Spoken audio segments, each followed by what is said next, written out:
Danas ćemo razmišljati i onim životinjama bez pedigrea koji nažalost čine veliku kolonu beskućnika i lutalica. Naši sugrađani su imali neke konstruktivne ideje kako rešiti ovaj problem. No pre svega toga da vas upoznamo sa terijerom, predivnim kućnim ljubimcem koji je ujedno i jedan od kandidata za našu maskotu emisije Mezimić.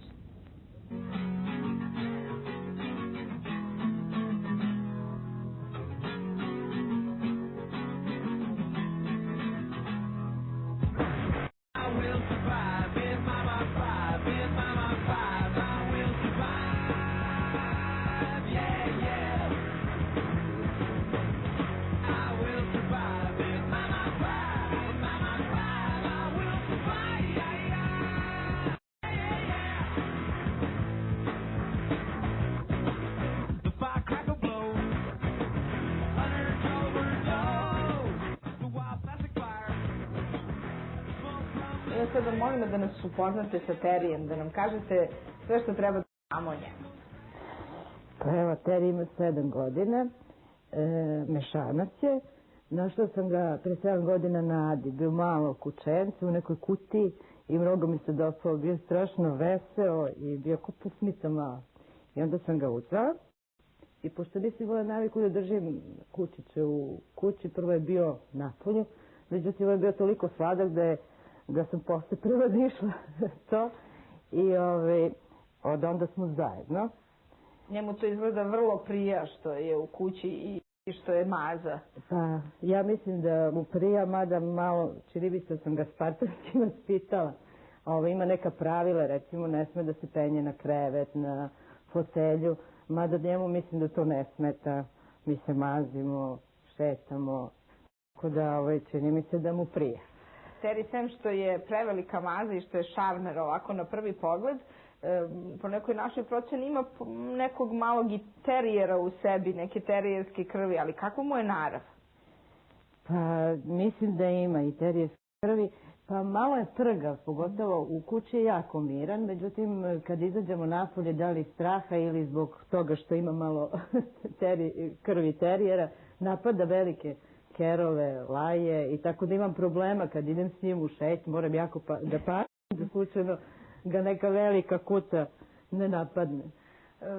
Opet se potvrđuje staro pravilo da za ljude koji vole životinje rodovnik ništa ne znači. Jeste razmišljali kada da ga zamenite za nekog psa sa pedigreom? Ne bi to nikad uradila, ja ga strašno volim.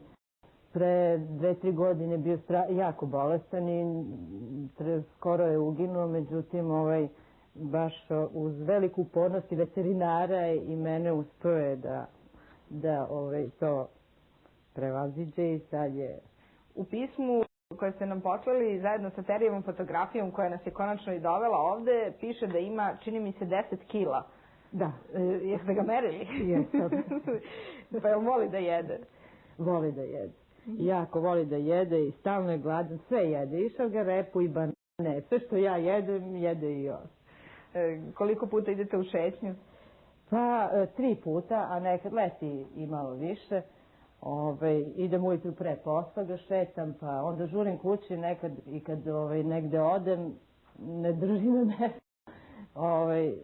Žao mi je da sedi ceo dan sam i onda žurim kući da ga... Kako se Terij druži sa ostalim ljudima? Nas je dočekao vrlo, da ne kažemo čak preterano mirno. Malo je lajao, a onda nas ovako gleda malo sa podozrenjem sve ove sprave koje ga okružuju i svetlo koje je upaljeno. Pa jako voli ljude i voli da se mazi, ali u kući. Napolju je malo podolje. Napolju je paš čuvar. Jeste. Da. Kada bi vas neko pitao da u nekoliko rečenica kažete zašto volite psa, šta biste mu rekli? Pa ne znam, neko je, psiholozi kažu da ljudi koji su malo komotni pa jako vole, a da ne pružaju mnogo, uzimaju pse. Međutim, mislim da tu ima malo istine, pošto pas daje bezuslovnu ljubav. Mislim da ga volim što mi on pruža mnogo više nego što mislim da bi mi bilo ko mogao pružiti, ako može to da se upoređuje. U ovoj emisiji govorit ćemo malo i o problemu pasa lutalica, da niste vi šetali Adom tog dana, Teriju bi se zaista moglo desiti da, iako je tako prepametan i prelep, bude pas lutalica i verovatno ne doživi ove godine i sve ono što ga još čeka. Šta vi mislite, kako se može smanjiti broj pasa lutalica u Beogradu, u gradovima, kako se uopšte boriti sa tim problemom?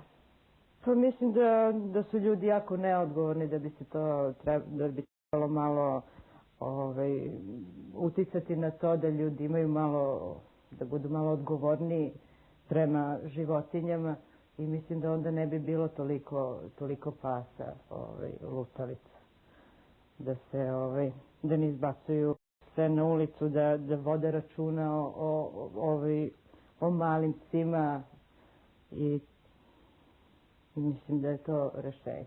Ja bih voljela da imam veliko dvorište i ja bih držala jako mnogo pasa. Uvijek kada nam se neko javi i konkuriše za maskotu, pa ćete nam dozvoliti da vaš ljubimac bude malo i naš ljubimac, bar za neko vreme. Hvala. Hvala vam.